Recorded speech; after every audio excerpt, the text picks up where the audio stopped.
अहंकार करावा, ॲटिट्यूड करावं असं काही नाही. खूप होतं. 6 शास्त्र, 18 पुराण, 4 वेद मुखोद्गत त्या रामेश्वर शास्त्रींच्या.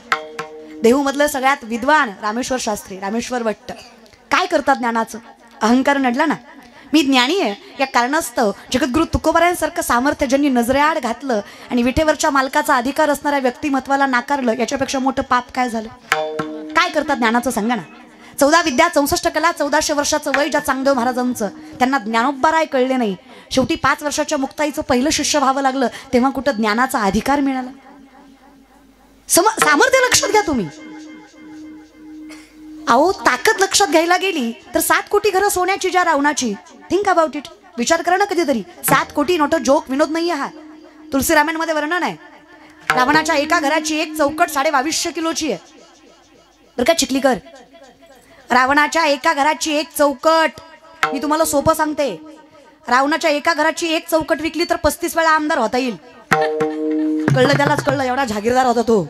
35 वेळा सोपं नाही, एवढा जागीरदार आहे तो. बरं एक चौकट आहे का त्याच्याकडे? 7 कोटी घरं म्हणजे 7 कोटी चौकटी. फक्त चौकटी सांगितल्या, भीती ऐकल्यावर मरचाल तुम्ही. एवढ्या जागीरदार आहे ते. सोपं आहे का? 7 कोटी रे, 80,000 बायका मावली, 80,000, 1 लाख पोरं, 1.25 लाख नातू, घरचे एवढे भाऊकीन पाहुणे रावळे मरू द्या. 80,000 बायका, सासरे 1,60,000 म्हणू नका. ज्याच्या जावयानं एकट्यानं 80 केला, सासरा गुणाचा असन का? विचार तरी नको. आपण नाही विचार करू शकत एवढं त्याच्याकडे आहे. नवग्रहाच्या पायऱ्या, कुबेर राखणीला रे, गाढव बळी गजानन सटवी करी बाळांतपण. पण ताकद कमी आहे का? नाही, तिन्ना कैलास हलवला हो बाबाने.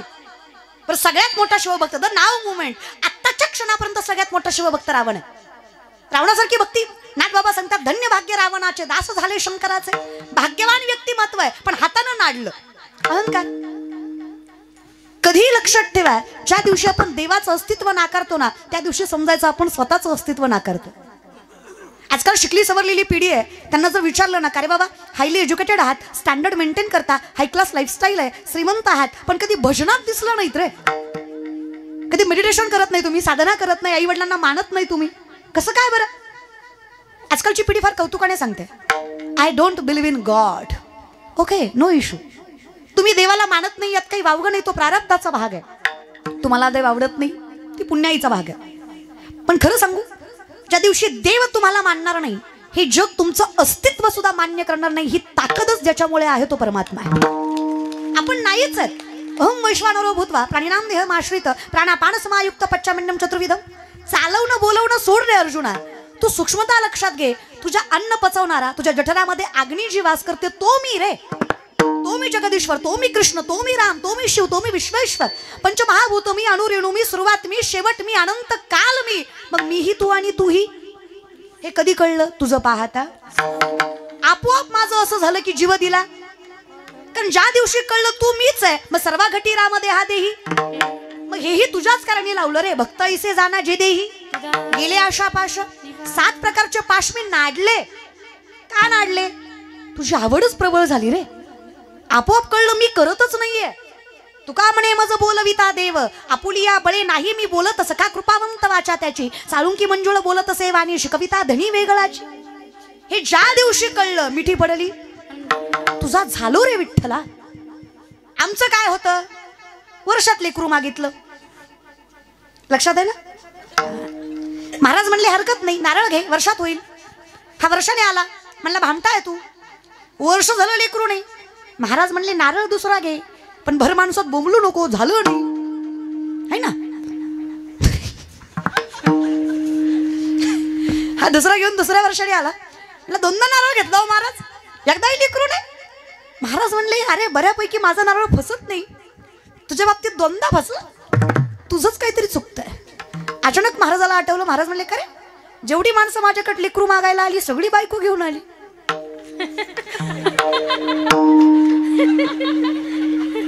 ज्याला कळलं ते आयुष्यपत हुशार आहे.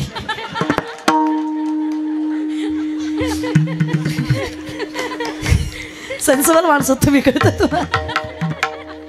तू 2दा एकटा झाला, तुझी बायको कुठे आहे? मला लग्न नाही झालं. नाही कळलं त्यांच्यासाठी होते. कसं काय तुला लेकरू होणार आहे? अरे जिथे श्रद्धा नाहीये, शुद्ध अंतकरण नाहीये, चित्त स्थिर नाहीये, भाव प्रबळ नाहीये, कसा काय परमात्मा मिळणार आहे? साधं विचारते ना चिखलीकर तुम्हाला, ज्याला घरातला बाप कळला नाही त्याला पंढरीचा बाप कसा कळणार? ज्याला घरातली माय कळली नाही त्याला पंढरीची माय कधी कळणार? माणूस समजून घेता आला नाही, माणसं परमार्थ समजून घ्यायचा प्रयत्न करतात. आम्ही समजून घ्यायचा प्रयत्न करत नाही, आम्ही फक्त शुद्ध भाव ठेवतो, विश्वास ठेवतो. आम्ही देव मानतो. का मानतो? कारण आमचा विश्वास आहे की तोच आहे जो आम्हाला सांभाळतो. आम्ही लॉजिक नाही लावत बसत. आणि खरं सांगू का, कधी कधी कीव येते समाजाच्या बुद्धिमत्तेची, किळस येते. याच्यापेक्षा मोठं काय वाईट असू शकतं की स्वतःचं अस्तित्व मोठं करण्यासाठी आजकालची पिढी देवाला सुद्धा नाकारायला मागे पुढे बघत नाही. का तर मला माझं अस्तित्व जगाला दाखवायचं आहे. मी काय सांगू की जगाच्या मालकामुळे मी आहे? जर कष्ट मी करतोय, कर्म मी करतोय, त्रास मला होतोय आणि जगाच्या मालकाच्या कृपेने झालं म्हणायचं, हे समाजाला मान्यच करायचं नाहीये. जो काही त्रास आहे ना दादा, अदृश्य मुलाने संततानी कर्मानुबंधिनी मनुष्य लोके, हा तुमच्या कर्मामुळे. मग संत का सुखी आहेत? संतांना त्रास नाहीये का?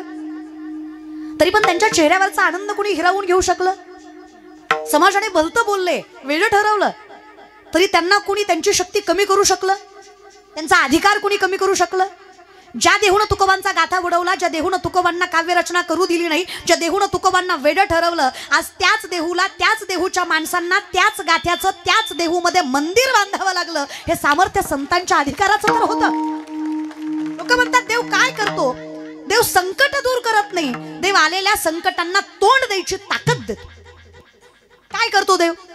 मराठी भाषा कंपनाने तयार झाली. मराठी भाषा इतकं सामर्थ्य कशात नाही. कधी भाषाशास्त्र शिकलात तर सामर्थ्य लक्षात घ्या, सगळ्यात श्रेष्ठ मराठी आहे. ही भाषा कंपनाने तयार झाली. जेव्हा तुम्ही विठ्ठल, शब्दांचे प्रकार असतात, मराठी व्याकरण आपण शिकत असतो, कंठस्थ्य, ओठस्थ्य, दंतस्थ्य, हे जे शब्द आहेत, विठ्ठल म्हणावं आणि दर मिनिटाला आपल्या शरीरामध्ये ज्या नवीन पेशी तयार होतात त्या उत्तेजित व्हाव्या, ऊर्जा निर्मित व्हावी.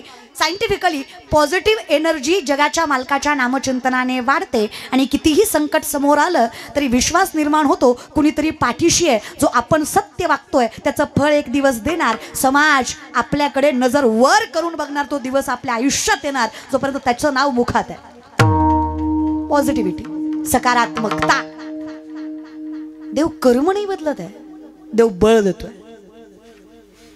म्हणून माणसाने मेडिटेशन करावं, म्हणून माणसाने साधना करावी, म्हणून विश्वास ठेवावा. सगळ्यात मोठी साधना नामसंकीर्तन. साधना पै सोपे, जळतील पापे. सगळ्यात मोठं मेडिटेशन आहे नामचिंतन. बरं त्याला काही काळ वेळ नाम दोन्ही पक्ष पाही, त्याला काही काय वेळ नाहीये. इथेच न लगती सायास जावे सुगे येतो घरा. काय लागतं सांगा ना? देवाचं नाम तुम्ही कुठेही घ्या, कसंही घ्या, नाही तयाविन भुकेला विठ्ठल येईल तैसा बोल. रामकृष्ण सांगा ना माय, मध रागाने खाल्ला गोड लागत नाही? लागतो की नाही? अगं तुम्ही माझ्या आहे म्हणून तरी बोला. बोलायला कुठं आपल्याला शिकवावं लागतं का ग माय? बोलायला जमतं की आपल्याला? नवरा बायकोचं भांडण लागलं, बायकोनी तुम्हाला माझी कदर नाही. तुमचं घरदार, शेतीबाडी, आई बाप, बहीण बाळा सगळं मी सांभाळते, सगळं मी एकटी सांभाळते. मी काय काय सांभाळ? नवरा म्हणला सगळं मी सांभाळतो, तू फक्त तोंड सांभाळ. बोलतो का माय आपण?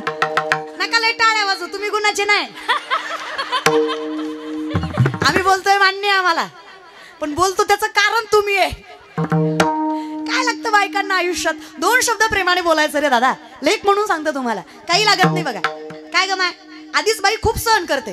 सासूनं बोलावं, सासऱ्यानं बोलावं, जावेनं बोलावं, नंदेनं हिंडवावं, अख्ख्या जगाने त्रास द्यावा, सगळीकडनं संकट यावी, फक्त नवऱ्यानं म्हणावं सोबत आहे मी तुझ्या. बाई सगळी संकट एका पायावर सहन करण्याची क्षमता ठेवते, फक्त नवरा विश्वास ठेवणाऱ्यांचा. आता वाजवा वाजवा. बघा कशा वाजवलं. चांगल्याला कधी वाजवत नाही. खरं असल्यावर खऱ्याला खरं म्हणत जा. खरं की नाही ग माय? कोण लागतो संसारात चांगला? अगं माझं झालं नाही म्हणून तुम्हाला विचारते, माझं पेटल्यावर तुम्हाला कशाला विचार? येईल अक्कल मला, माझं पेटेपर्यंत सांगा. खरं की नाही? संसारात कोण शहाणा लागतो? मालक. परमार्थाचंही तसंच आहे माय. परमार्थातलाही मालक शहाणा भेटला ना. माऊली म्हणले जरी सख्याचा जिवाळा बाया सासरवासच आहे. तुकोबराय म्हटले तुका म्हणे सोपे आहे सर्वाहुनी, शहाणा तो धनी घेतो.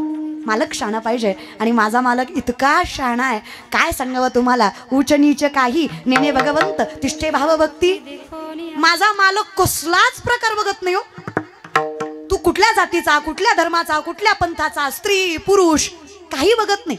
विठेवरचा सवळ्यातला मालक माझा नामदेवरायांच्या कीर्तनात वाळवंटात येऊन सगळ्यांसोबत नाचतो. तितका प्रेमळ माझा मालक आहे. आणि इतका शहाणा मालक भेटल्यावर कसं दुसरीकडे नजर जाईल, दृष्टी न फिरे. आवड लागली हो त्याची आपोआप. नवरा चांगले असल्यावर संसार करायला काय जड आहे सांगा बरं माय. अगं खरं ताकद असते का आपल्यात खूप. The woman is an ideal manager. सगळ्यात मोठी व्यवस्थापक स्त्री आहे. मोठ्यातल्या मोठ्या उद्योजकाला जे व्यवस्थापन जमत नाही ना, ते व्यवस्थापन रोजची गृहिणी आपल्या घरामध्ये करते. म्हणून तिचा संसार कमी खर्चात सुद्धा सामर्थ्यवंत व्हायची ताकद तिच्या मनगटात असते. खूप करता ग माय तुम्ही. लय गोडे माय तुम्ही, लय चिखलीच्या बाया तुम्ही तर लय गोडे गे. आई शपथ लय गोडे. तुमचं तोंड सोडलं ना लय गोडे गे तुम्ही. तेवढा एकच फॉल्ट आहे आपल्या. आपल्या इतकी ताकदच कोणात नाही माय. तुम्हाला खरं सांगते, इतकी ताकद आहे ना आपल्यात. अगं काय सांगायचं माय तुम्हाला. तुकोबारांसाठी विठ्ठल यावा यात काय नवल. माझ्या आवलीसाठी सुद्धा आलाच की ग. तुकोबारांना 2 पत्नी, रखमा आणि जिजा. जिजांना चावली म्हणतो आपण. रखमा आणि लय हौसनं ऐकू नका, त्यांनी काय हौसनं केलं नाही. पहिली केली तिला बाळ होईना म्हणून आईबापांना हात टाका तर दुसरी करायला लावली. पण देवाचं गणित इतकं बेकार आहे. दुसरी केल्यावर दुसरीच्या अगोदर पहिलं लेकरू झालं. देव बी लय खतरनाक. देव बी कमी परीक्षा बघतो. 2 रखमा आणि जिजा. जिजाई नाव त्यांचं पण आपण आवली म्हणतो किंवा त्यांचं टोपण नाव आवली होतं. बऱ्याच समाजाला असं वाटतं की आवली फार फटकळ होत्या. पण मी सांगते, आवलीसारखी पत्नी भेटणं फार भाग्यवंताचं लक्षण. सोपं नाही जगद्गुरु तुकोबारायांची पत्नी व्हायचा अधिकार मिळणं. सामर्थ्य असणार ना त्या बाईमध्ये. उगाच तुकोबारायांसारखा नवरा भेटला का. आणि मी लेख म्हणून सांगते, व्यासपीठावर सांगते, सध्याच्या परिस्थितीला, सध्याच्या युगामध्ये माळकरी, परमार्थ करणारी, संतांची सेवा करणारी, त्या विचाराने जगणारी, मोठ्यांचा आदर करणारी, स्वतःकडे अधिकार असूनही त्याचा योग्य वापर करून नाती टिकवणारी मुलगी सून म्हणून भेटणं हे सगळ्यात मोठं भाग्यवंताचं लक्षण आहे की तुमची सून माळकरी. सगळ्यात मोठं. आणि दर रविवारी पिशवीतलं करणारी भाग्यवंताचं लक्षण. तर हे तुम्हाला माहिती आहे नाही माय. अगं आपल्याकडे ताकद आहे म्हणून सांगते का, तुमच्या हातात आहे. लेकराला पुस्तक वाच म्हटलं, लेकरू पुस्तक वाचत नसतं ग माय. तुम्ही पुस्तक घेऊन बसा, लेकरू शेजारी बसल्याशिवाय राहत नसतं. संस्कार असतात. आणि काय पुढच्या पिढीला ज्ञान शिकवतो आपण सांगा ना. ही म्हातारी माणसं नुसतं म्हणतात पर्राय गेली, पर्राय गेली, पर्राय गेली. अरे पण का गेली. बिडी फुकू फुकू तुझी थोबाडा आत गेली म्हणून पर्राय गेली. उगाच थोडी गेली. लॉजिक आहे ना दादा. उगाच कशी गेली. ऍटमॉस्फिअर तसं आहे ना, वातावरण तसं आहे. आता हे म्हातारे याला दिसत नाही आपला जीव भजन करायच्या पे पुढचा गेलाय. आता थरथर हात कापतात आपल्याला, तरी मारुतीच्या वाट्यावर भजन करीत नाही. पत्य चालतं. ब्रह्मचारी मारुतीला राणी दाखवतो. ही गुणाचं फक्त पोरच वाया गेली. काय पण पिढी आली खरंच. आता या म्हाताऱ्या बायका सुद्धा दारात बसून, आजकालच्या काय पोरी येतोय, ह्यांना काय लाज येतोय, आमच्या जमान्यात नव्हतं माय असो, आम्ही किती इज्जतीनं खाल्लं माय, किती कष्ट केलं माय, ह्यांना काय झळय माय, सगळं आयतं भेटलं माय, आमच्यासारखं ह्यांना सहन करून जमणार आहे का माय, सगळं आयतं भेटलं तरी किती माज आहे माय. होय ग माय. खरंच की आय ऍक्सेप्टेड. आम्ही मान्य करतो, तुम्ही जेवढं जुन्या पिढीने सहन केलं आम्हाला होणार नाही. जो त्रास माझ्या आईने काढला मला जमणार खरंच नाही जमणार. मान्य करतो आम्ही. जुन्या बायकांनी अर्ध्या अर्ध्या भाकरीवर जीवन काढलं म्हणून आमच्या पिढीला सामर्थ्यवंत आयुष्य मिळालं आणि सुखाचे दिवस आले. हे आम्ही मान्य करतो. माझ्या आजीनं काटकसरीनं संसार केला म्हणून माझ्या आईला सुख लागलं. माझ्या आईनं काटकसरीनं संसार केला म्हणून मला सुख लागतं. मान्य करतो ना आम्ही. पण मला सांगा, ज्या घरातली म्हातारी दारात बसून मिसरी चुळती, की ज्या मिसरीच्या वासानं गोठ्यातल्या म्हशीनं दूध द्यायचं बंद केलं, काय आदर्श घ्यावा त्या म्हातारीकडनं आम्ही. ती कुठल्या तोंडाने आम्हाला ज्ञानेश्वरी वाचायला सांगणार आहे सांगा ना. कधीतरी आपण तोही विचार केला बाई, का बरं असं का नसतं ग माय. जर तुम्ही तुमच्या नवऱ्याचा आदर करत नाही, तुमची सून तिच्या नवऱ्याचा कसं करणार आहे. जर तुमची सून तिच्या नवऱ्याचा आदर करत नाही, तुमची नात पुढे जाऊन तिच्या नवऱ्याचा काय करणार आहे. तुम्ही धडधड शिवाय देता रे पोरांसमोर.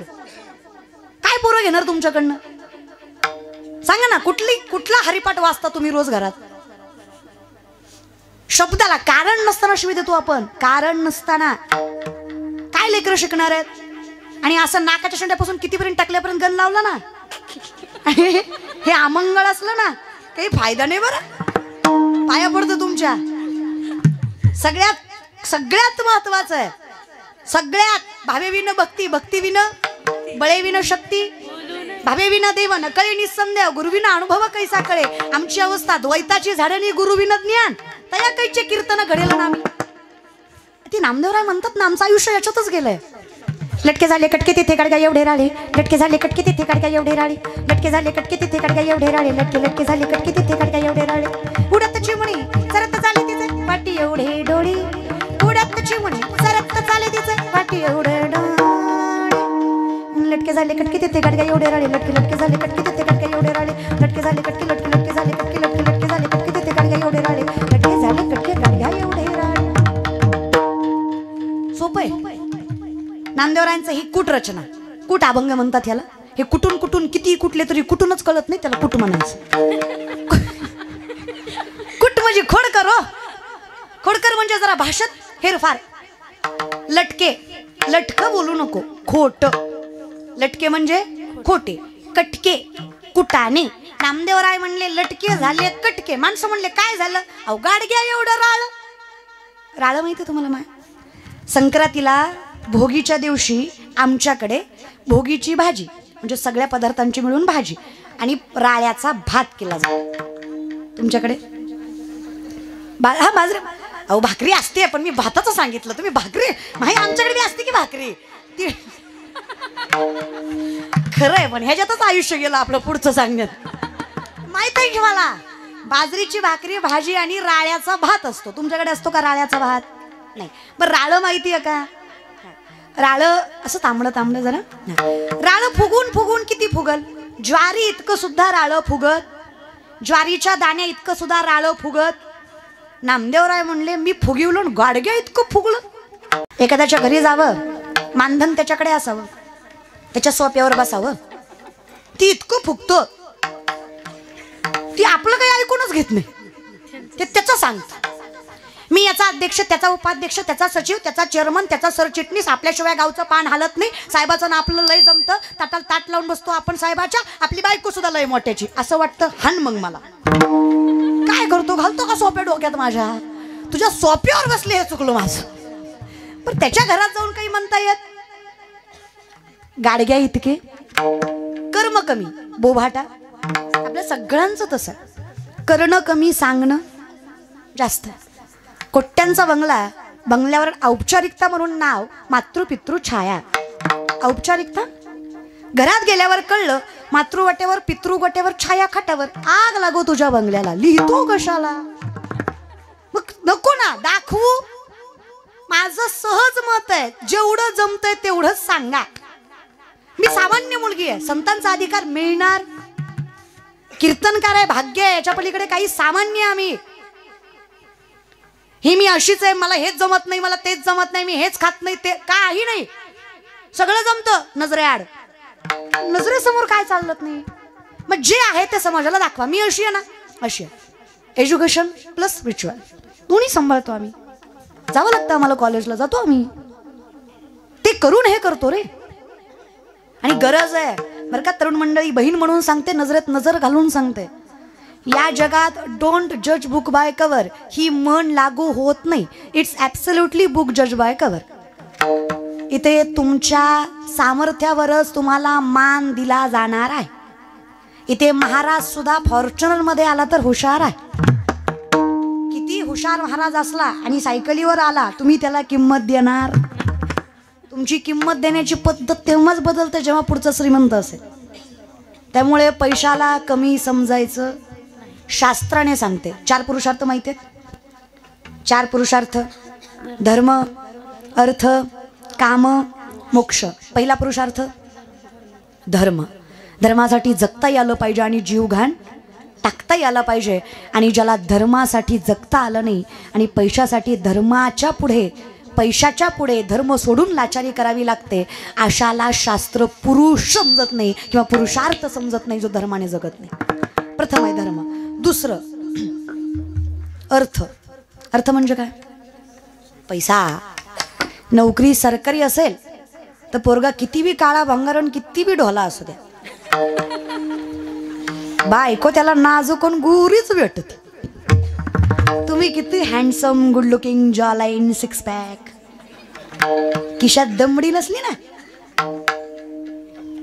जिची आपल्यापेक्षा कमी पात्रता आहे, अशा छपऱ्या पुरीला सुद्धा होय म्हण की तू तरी होय म्हण अशी बेकार्यागत मागं लागावं लागतं. स्वतःला सिद्ध करा.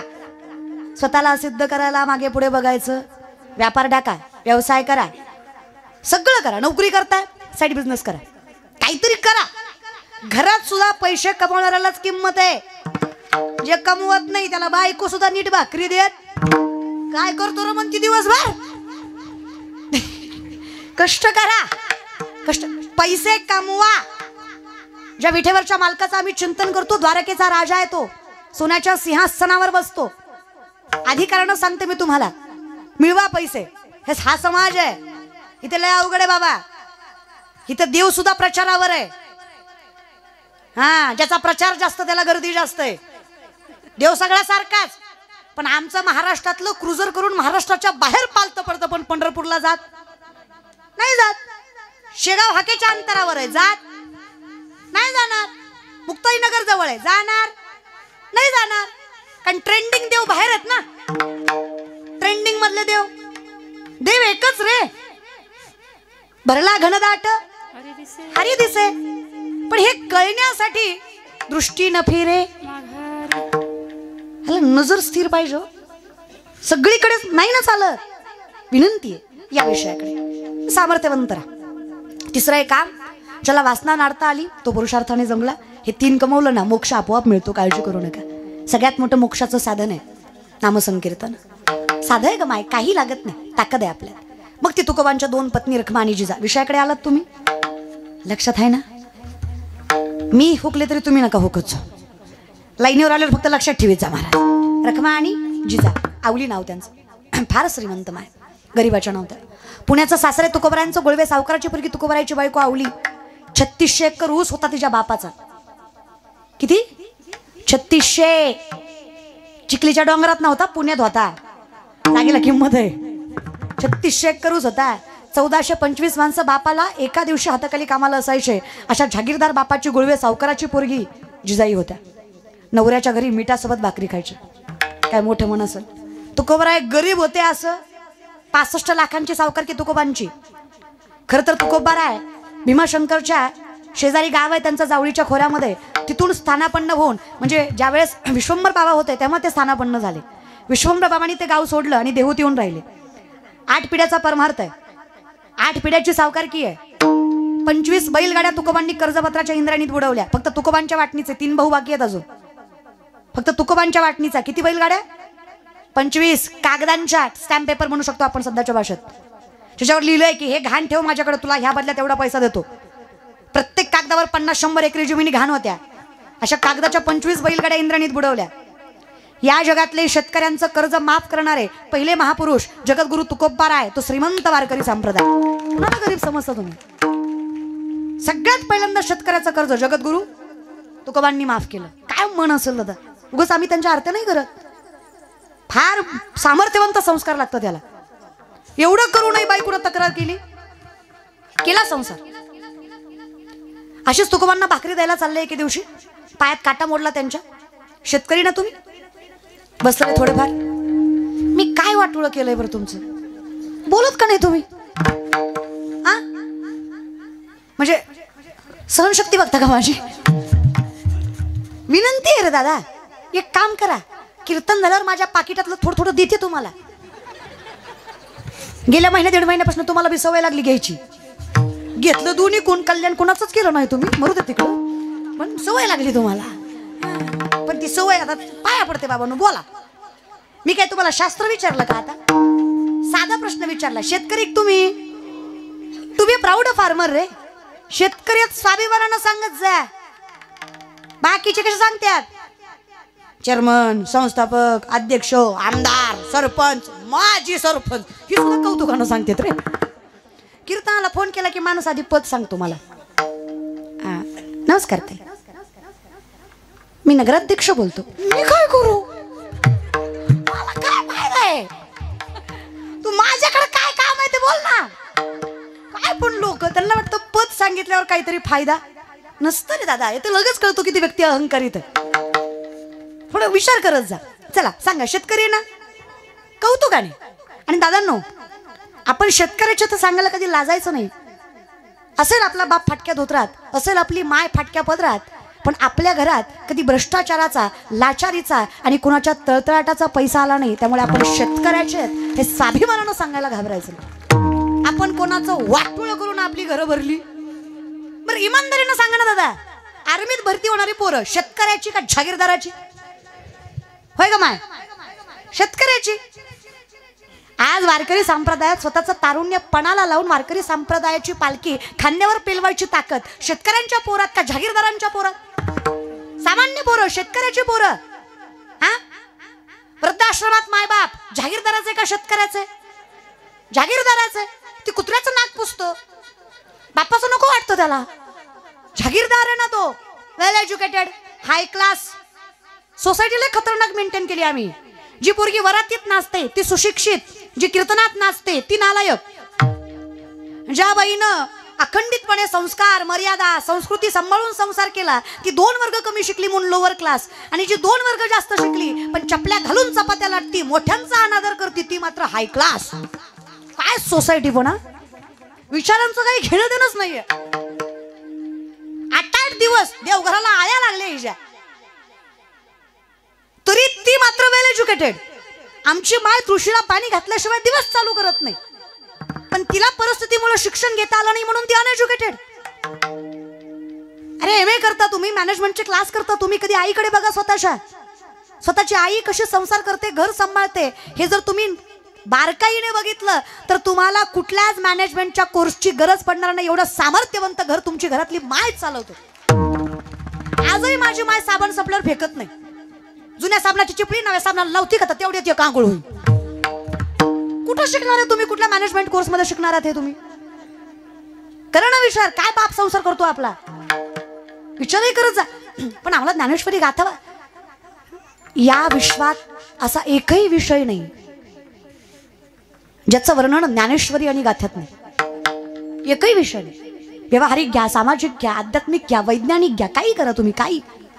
या बल्बचा शोध 100-125 वर्षापूर्वी कुठल्या तरी पाश्चिमात्य सायंटिस्टने लावला. अख्ख्या जगाला त्याचं नाव माहीत आहे. 750 वर्षापूर्वीचा काळ आहे. 16 वर्षाचे ज्ञानेश्वर माऊली ज्ञानेश्वरीमध्ये सांगतात, उदकाचेनी आवेशे प्रगटले तेज लखलखीत दिसे, तर या विजू माझी असे सलील काही. उदक म्हणजे पाणी, आवेश म्हणजे प्रेशर, पाण्याच्या प्रेशरनं वीज निर्मिती होणार. हे 16 वर्षाच्या ज्ञानेश्वर माऊलींनी 750 वर्षापूर्वी ज्ञानेश्वरीमध्ये सांगितलं. It is science, it is spirituality. ही आध्यात्मिकता आहे, हे मूळ आहे, विज्ञान त्याचं फळ आहे. चाचूचेनी सांडस आहे, खंडीचे पै पाणी राज हंस आहे. तुझं ज्ञान विज्ञान तैसे वाटून देऊ. आम्ही तुम्हाला सांगू खरं काय आणि खोटं काय. पण हे कलियुग आहे.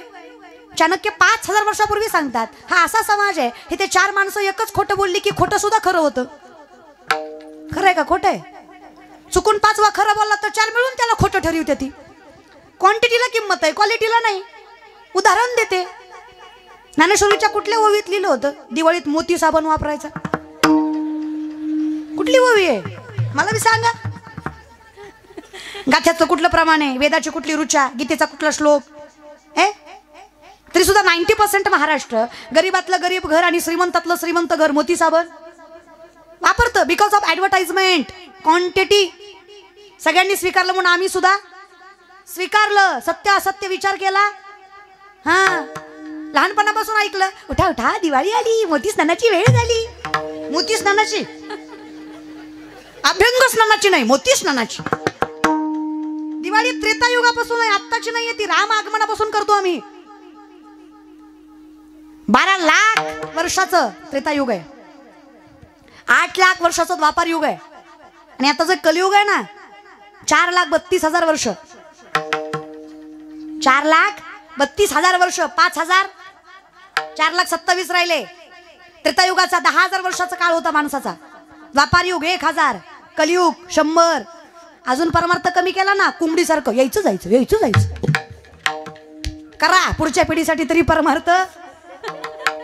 कारण त्रेतायुगामध्ये यज्ञ करायचे माणसं, हत्तीच्या सोनेनं तूप ओतलं जायचं, असे महायज्ञ व्हायचे. झाडाला उलट टांगून हजारो वर्ष तपश्चर्या करायची माणसं. आपल्याला किती सोपं सांगितलंय, हरी उच्चारणी किती अजून संतांनी सोपं करावं. हरिमुखे तुझं पाहता काय अवघड केलं सांगा ना. आसोनी जीवे वेगू कायच अवघड नाहीये, तरी करायचं नाहीये. या विषयाकडे संसारही सामर्थ्यवंत होतो ग माय. शेतकरी तुम्ही, शेतकऱ्याच्या पायात काटा मोडला, काही नवल आहे. शेतकऱ्याच्या पायात काटा मोडला, शेतकरी काटा बघायला पटकन घाई असेल तर पाण्यानं पाय स्वच्छ करतो का? शेतकरी काटा कसा बघतो? लाजू नका, सगळे थुकाच लावतात.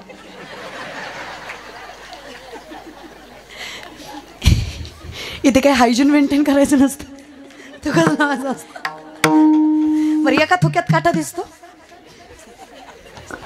तो काय सॉक्स घालून नांगर धरतो थुक्यात काटा दिसायला. 2-4 वेळा लावायला लागतो. आता काटा मोडलाय जिजांना, आवली ना, त्रास झाला त्रैलोक्याच्या नात्याला. माय आहे ना तो, न सांगता तुम्हाला कळू येते. काय माझं पण काय देव आहे दादा, माणसांना कळलं पाहिजे. किती करतोस रे विठ्ठला. पितामह भीष्माने वचन दिलं कृष्णाला, काही झालं देवा तू शस्त्र उचलायचं नाही. अर्जुनाच्या रथाचा पाय गेला, बाणावर बाण अर्जुनाला मारला. चुकीच्या अवस्थेचा गैरफायदा घेता देवाला सहन झालं नाही. देवानं सुदर्शन चक्र फिरवलं. भीष्मांनी विचारलं, देव आहेस ना बाबा, परमात्मा असून वचन मोडलंस. भगवान श्रीकृष्णाने वरमान करून सांगावं, अरे कृष्ण जरी असलो ना, सगळ्यात मोठं वचन आहे माझं. मी स्वतःचं वचनही मोडेल, पण डोळ्या देखत भक्तावर झालेला अन्याय कधी सहन करणार नाही, कारण भक्ताचं रक्षण करणं हे सगळ्यात मोठं वचन आहे माझं. स्वतःचं वचन मोडून जो आपल्या वचनाची पूर्तता करतो, नामा म्हणे केशवराजा केला नियम चालवी माझा. मी फक्त बोलतो रे, करतोस तूच की रे. ते जुनं भजन आहे बघा. लेकरांची सेवा केली सतुआ, लेकरांची सेवा केली सतुआ. कस पांग फेडू कस